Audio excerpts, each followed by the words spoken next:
Hello student, welcome to my YouTube channel chemistry minds. I am J K. Shivhari. आज हम carbohydrate का lecture 2 लेकर के आए हैं और इसमें हम स्ट्रक्चर ऑफ कार्बोहाइड्रेट बताएंगे।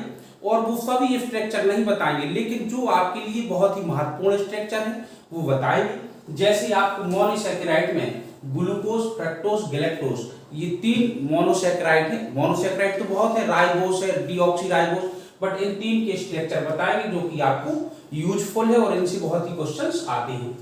डाइसैकेराइड में आपका सुक्रोज, माल्टोज, लैक्टोज सबका जो मॉलिक्यूलर फार्मूला है वो C12H22O11 होता है। मोनोसैकेराइड में इनका सबका सूत्र C6H12O6 होता है। और पॉलीसैकेराइड में हम स्टार्च और सेलुलोज का स्ट्रक्चर बताएंगे।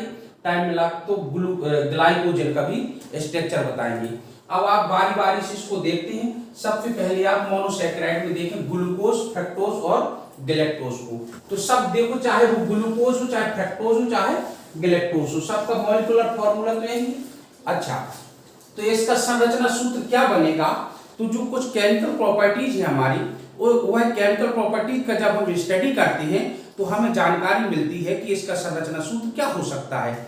जैसे ग्लूकोज की रिएक्शन जब भी हम एसिटिल क्लोराइड से कराते हैं तो ग्लूकोज पेंटा एसीटेट बनता है। इससे हमें इस बात की पुष्टि होती है कि ग्लूकोज के एक मॉलिक्यूल्स में 5 OH ग्रुप पाए जाते हैं। लेकिन यदि यही हम रिएक्शन HI प्लस लाल फास्फोरस से करा दें तो हमें नॉर्मल हेक्सेन मिल जाती है। क्या मिलती है? Normal hexane. इससे इस बात की पुष्टि होती है कि ग्लूकोज की संरचना खुली श्रृंखला की है और इसमें 6 कार्बन एटम है एक मॉलिक्यूल्स में और इसकी जो रेखीय संरचना है। लेकिन कुछ रिएक्शंस ऐसी हैं, जैसे फेनिल हाइड्रोजन से हम रिएक्शन जब कराते हैं तो पीले रंग का ओसा जोन प्राप्त होता है। ये संरचना बार बार हमको बताती है कि ग्लूकोज की संरचना खुली श्रृंखला की नहीं है बल्कि क्लोज श्रृंखला की है। तो ये सब एविडेंस और डाटा लेकर की संरचनाएं बनती हैं और वैज्ञानिकों ने ये माना कि ग्लूकोज जो मॉलिक्यूल्स है इसकी संरचना खुली श्रृंखला की भी हो सकती है और क्लोज श्रृंखला की भी हो सकती है। तो पहले हम इसकी ओपन चेन संरचना बताते हैं, फिर क्लोज चेन संरचना बताते हैं, ठीक है ना। तो लेकिन ग्लूकोज की ओपन चेन संरचना, तो ओपन चेन संरचना में क्या संरचना है इसकी? देखें कितनी 6 कार्बन एटम है कि नहीं है? 1 2 3 4 5 और ये रहे 6। अब जो रिएक्शंस थी आपकी HCN से क्रिया की थी, इसने हाइड्रोक्सिल से क्रिया की थी, उन डाटा के आधार पर जैसे ऑक्सीडेशन कराया था तो उस डाटा के आधार पर पता चला था कि ग्लूकोज पेंटा हाइड्रोक्सी एल्डिहाइड होता है, ठीक है ना। तो देखो जरा, ये OH OH H H OH OH H OH H CH2OH 1 2 3 4 5 6। ये इसकी संरचना होगी। इसको हम थोड़ा सा लाइन स्ट्रक्चर में लें तो इसको हम ऐसे भी लिखा सकते हैं, CHO सिंगल बॉन्ड CH2OH और ये OH H H OH OH H OH H 1 2 3 4 5 और ये रहे 6। क्या आपको याद करना है? हाँ, अगर ये पॉइंट आप याद कर लेंगे इन संरचनाओं में तो सदैव आपको एडवांटेज मिलेगा। जो तीसरे नंबर का जो विन्यास है आपका, तो तीसरे नंबर का OH आप सदैव लेफ्ट हैंड साइड लगाया करें, ठीक है ना। और बाकी सभी OH इस तरफ आप लगा दिया करें तो ये क्लियर बना रहेगा।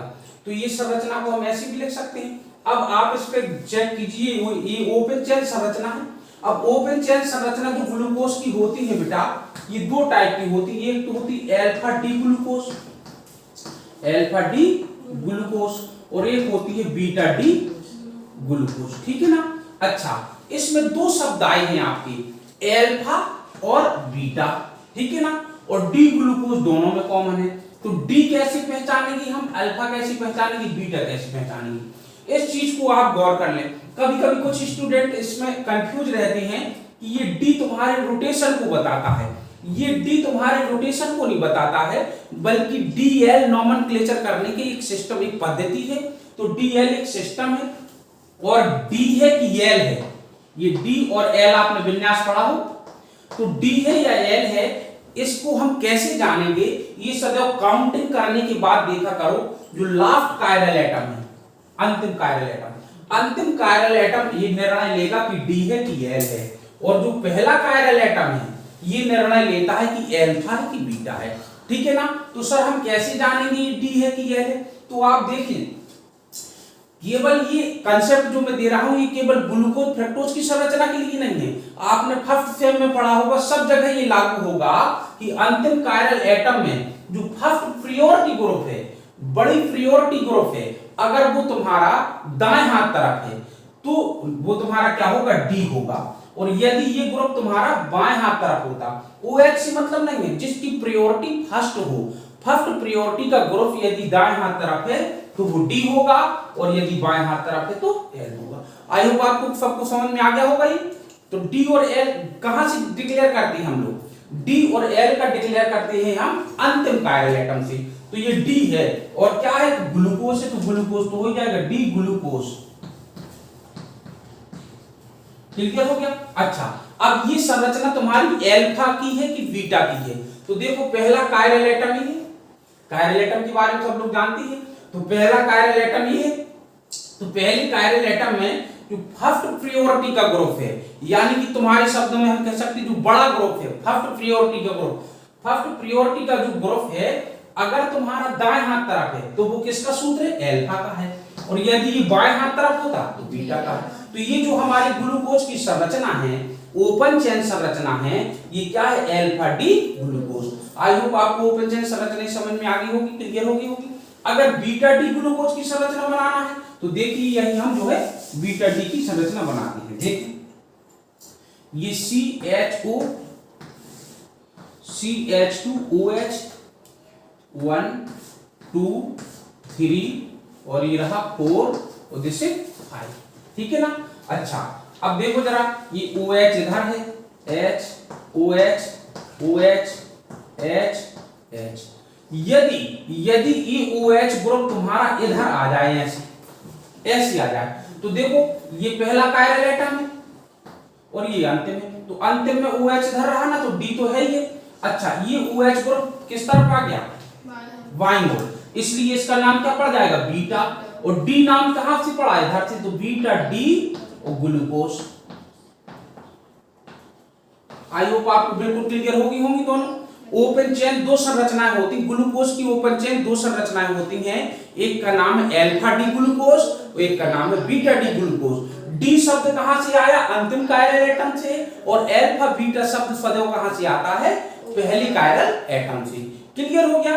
तो ये जो दो ओपन चेन संरचनाएं होगी। अब इसकी दो क्लोज चेन संरचना है, उनके बारे में जिक्र करते हैं। ठीक है, ये नोट कर लीजिए आप। अच्छा, जो दो क्लोज संरचनाएं हैं, तो ये कंसेप्ट क्या कहता है कि कंसेप्ट कहता है, देखो अल्फा डी और बीटा डी की दो क्लोज संरचनाएं क्या हैं। देखो, अगर इस ग्रुप को आप ऐसे लगा लेते हैं बेटा, एक बार आपने ऐसे किया, ऐसे लगा लिया, ठीक है, और H को हमने ऐसे लगा लिया। अब होता क्या है बेटा, जो पांचवें नंबर की OH से H निकलेगा तुम्हारा धन आयन बन करके, और ये हो जाएगा ऋण आयन, और ये शेयर्ड इलेक्ट्रॉन ऐसे खींचेगा तो ये ऋणी है और ये धनी है। तो आपका क्या हो जाएगा बेटा, ये H आ जाएगा इधर, और ये धनी है तो ये O जुड़ जाएगा इससे। तो इसमें हम लोग ऐसा कर देते हैं डायरेक्ट, ये रहा C, और ये देखिएगा जरा, ये CH2OH, ये 1 कार्बन है, ये 2, ये 3, ये रहा 4, ये रहा 5। अच्छा, अब हम लोग जो है इसको क्या करते हैं, देखो ये OH ग्रुप हो गया, H कहां से आया? इधर से। अच्छा, और ये H पहले से ही था, ठीक। अच्छा, इधर OH था ही, H था ही, इधर OH था ही, H, इधर OH H। अब देखो ये जो O है, ये हम एक बड़ा बॉन्ड दिखा देते हैं, ऐसे करके, जी O है, इधर हमारा कार्बन नहीं है, ध्यान रखना, ठीक है, और इधर से ऐसे करके हम दिखा देते हैं, ये हमारी कार्बन नहीं है, इधर ये बॉन्ड शो कर देते हैं हम। तो देखो जरा, ये बॉन्ड जुड़ गए इस टाइप की, तो ये संरचनाएं बन गई। अच्छा, इस संरचना क्या है, अल्फा है कि बीटा है, ये देखें। तो अब आप देखिए इसमें ये कायरल एटम बढ़ गया और पहला कायरल है ये, तो अल्फा बीटा कहां से आता है, पहले कायरल से। तो आप देखिए बेटा, पहले कायरल में जो बड़ा ग्रुप है, फर्स्ट प्रायोरिटी ग्रुप है, या ग्लूकोज फ्रक्टोज में आप OH को मान लें, तो OH कहां है, दाईं ओर है। अगर दाईं ओर है तो इसका नाम क्या होना चाहिए, अल्फा, ठीक है ना। अच्छा, जो अंतिम कायरल था, तो अंतिम कायरल कहां है, दाईं ओर है, तो इसका नाम क्या होना चाहिए, डी। और ग्लूकोज है ये बेटा, तो अल्फा डी ग्लूकोज। तो बंद श्रृंखला की संरचना होगी, ठीक है ना। अच्छा, अब देखें, अगर यही ग्रुप तुम्हारा ऐसा होता, जैसे ये इस टाइप का है, क्या ये ऐसा नहीं हो सकता था, क्या ऐसा नहीं हो सकता था क्या, बिल्कुल हो सकता था। तो ऐसी स्थिति में जी OH निकल के आएगा तो इधर आ जाएगा, तो इधर आ जाएगा। तो अब मैं इसका इधर संरचना इधर बना दूं जी, CH2OH, ये 1 कार्बन, ये 2 3, दिस इज 4 और दिस इज 5, ठीक है ना। अब OH ऐसे आ जाएगा तुम्हारा कि नहीं आ जाएगा इसमें, और H ऐसे बचा।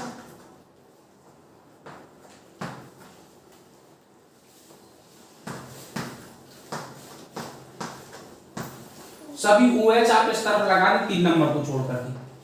अब ये बॉन्ड कैसे बन जाएगा, ऐसे, क्लियर होगा। तो अब आप देखें जरा इसकी संरचना। अब हमें नहीं देखना ये क्या था, इससे हमें कोई मतलब नहीं ये क्या था, हम खुद चेक करें बेटा, ये अल्फा है कि बीटा। देखो पहला कायरल एटम है कि नहीं है, तो पहले कायरल एटम का जो बड़ा ग्रुप है बाईं तरफ है तुम्हारा, लेफ्ट हैंड, तो ये क्या होगा, बीटा।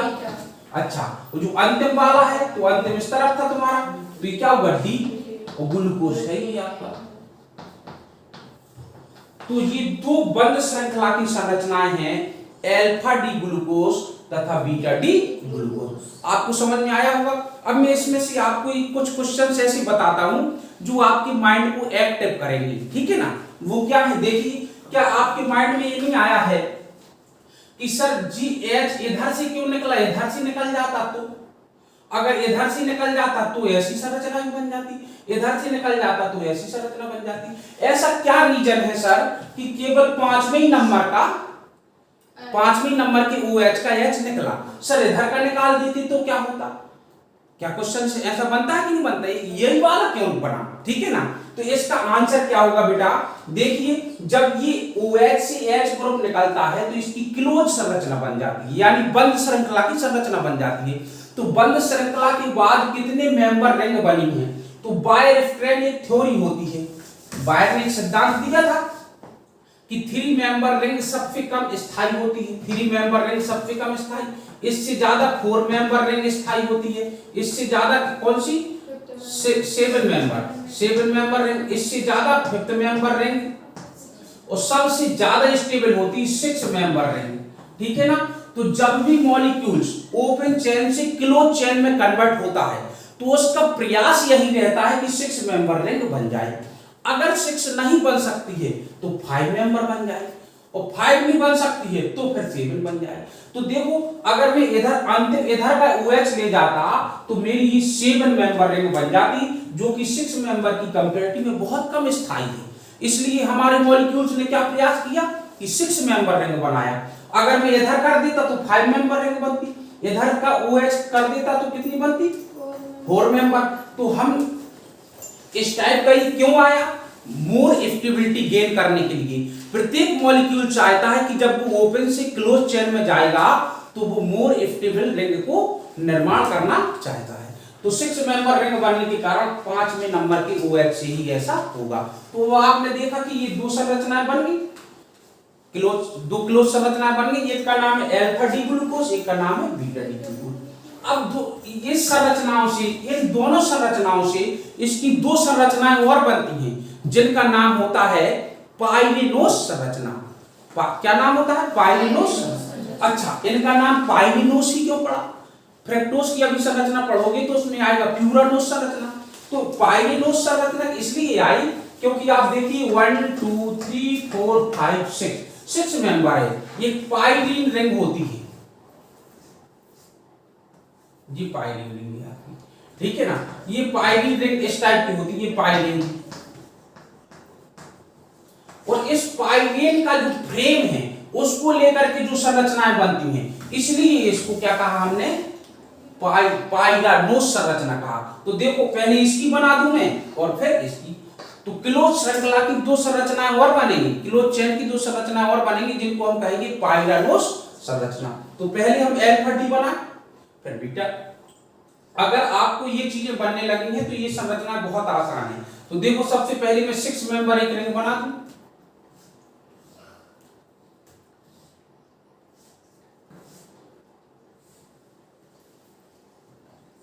ये बन गई। अच्छा इसमें खुद चेक कर लीजिए आप, पहला कायरल एटम बेटा किससे जुड़ा है, पहला कायरल एटम किससे जुड़ा, 5वें नंबर से जुड़ा। तो दिस इज 1 और दिस इज 2, दिस इज 3 और दिस इज 4 और दिस इज 5। सब में आप लोग ऐसे बना दीजिए बॉन्ड।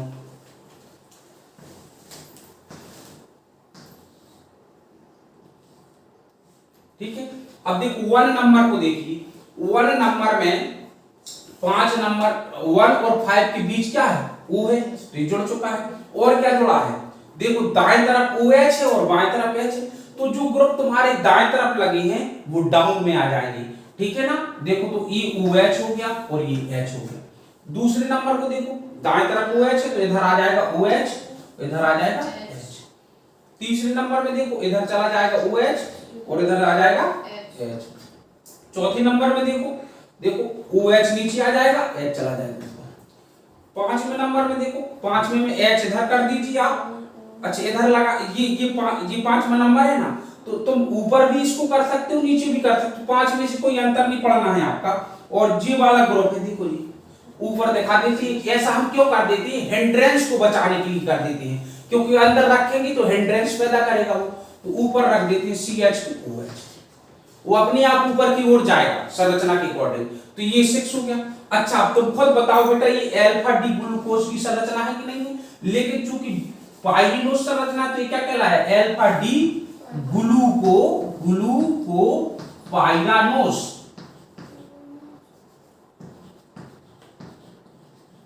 क्या बात आपको समझ में आ गई, अल्फा डी ग्लूको पाइरानोस।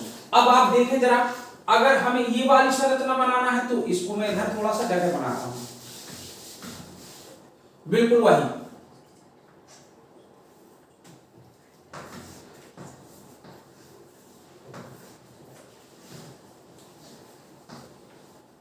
वन 2 3 4 5,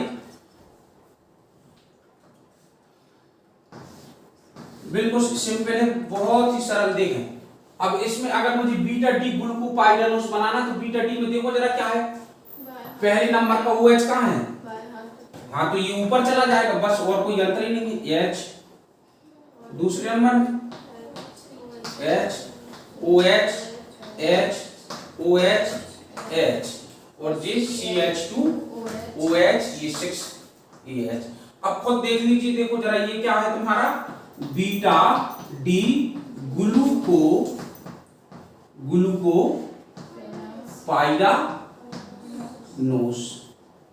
ओके, ये बीटा डी ग्लूकोपाइरानोस। अब आप खुद देखिए जरा, अल्फा और बीटा की संरचनाएं देखिए, अल्फा और बीटा की संरचनाएं देखिए। पहला कायरल एटम, दोनों का पहले कायरल एटम का विन्यास डिफरेंट है कि नहीं है।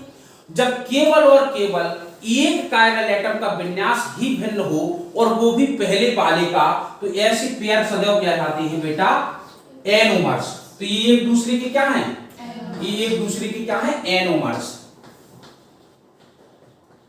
तो अल्फा डी ग्लूकोज तथा बीटा डी ग्लूकोज एक दूसरे के एनोमर्स कहलाएंगे। क्लियर हुआ कि नहीं हुआ, ठीक है। अच्छा अब इसके बाद संरचना किसकी बनाएंगे अपन, फ्रक्टोज की, फ्रक्टोज के बाद इसकी गैलेक्टोज की। चलो फ्रक्टोज की मैं संरचना बाद में बताता हूं, गैलेक्टोज की थोड़ा सा बता देता हूं, क्योंकि आप जानते हैं गैलेक्टोज क्या है, गैलेक्टोज ग्लूकोज का 4 एपिमर्स होता है, बिल्कुल सेम टू सेम संरचना। 4 एपिमर्स मतलब अगर मैं चौथे कार्बन का विन्यास बदल दूंगा तो ये गैलेक्टोज की संरचनाएं हो जाएंगी। देखिए अगर मैं इसमें ऐसे कर देता हूं, OH इधर लगा दूं और H इधर लगा दूं, इसमें भी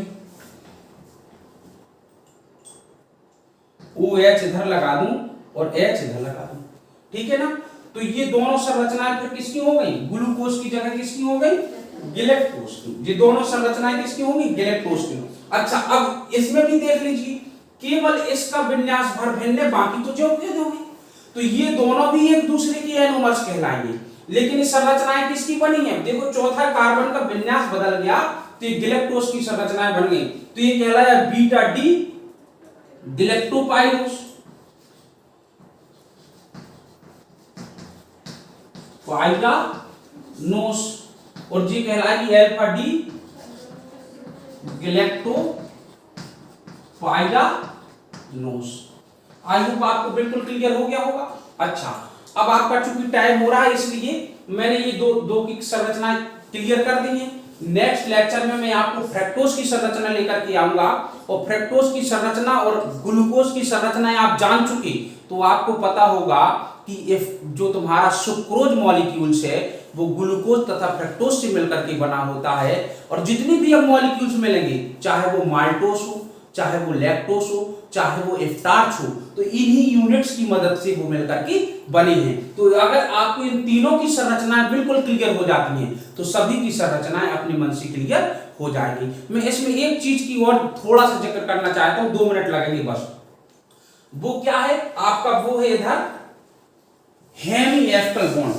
स्टूडेंट के मन में क्वेश्चन रहता है कि कौन सी हमारी शर्करा, कौन सा कार्बोहाइड्रेट रिड्यूसिंग है और कौन सा नॉन रिड्यूसिंग है। तो इसमें केवल आप एक देखें, CH single bond O single bond CH, ये G है।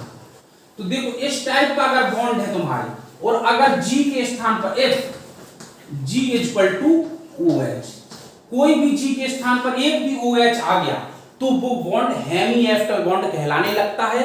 और जिस संरचना में हेमी एस्टर बॉन्ड होगा वो टालन अपकर्मक और फेलिक विलेन को अपचेत कर देगी, अर्थात वो रिड्यूसिंग शुगर होगी। तो आप इसको देखें, ग्लूकोज क्या रिड्यूसिंग शुगर है कि नहीं है। तो देखो जरा इसमें ये कार्बन रहा, ये कार्बन है कि नहीं है। तो देखो इन दोनों कार्बन के बीच कहीं भी OH ग्रुप है क्या, देखो इधर तो नहीं है, इधर नहीं, इधर है। तो ये बंद तुम्हारा क्या हो गया, हेमी एस्टर बॉन्ड है, इसलिए ग्लूकोज हमारा कैसा है, रिड्यूसिंग शुगर है, अर्थात ये टालन अपकर्मक और फेलिक विलेन को आसानी से अपचेत कर देगा। क्या गैलेक्टोज भी ऐसा कर पाएगा, हाँ बिल्कुल। देखिए गैलेक्टोज में भी हेमी एस्टर बॉन्ड है, अतः गैलेक्टोज भी रिड्यूसिंग शुगर है, ये टालन अपकर्मक और फेलिक विलेन को अपचेत कर देगा। नेक्स्ट वीडियो में मैं आपको फ्रक्टोज और शेष सारी संरचनाएं बताऊंगा। Thank you.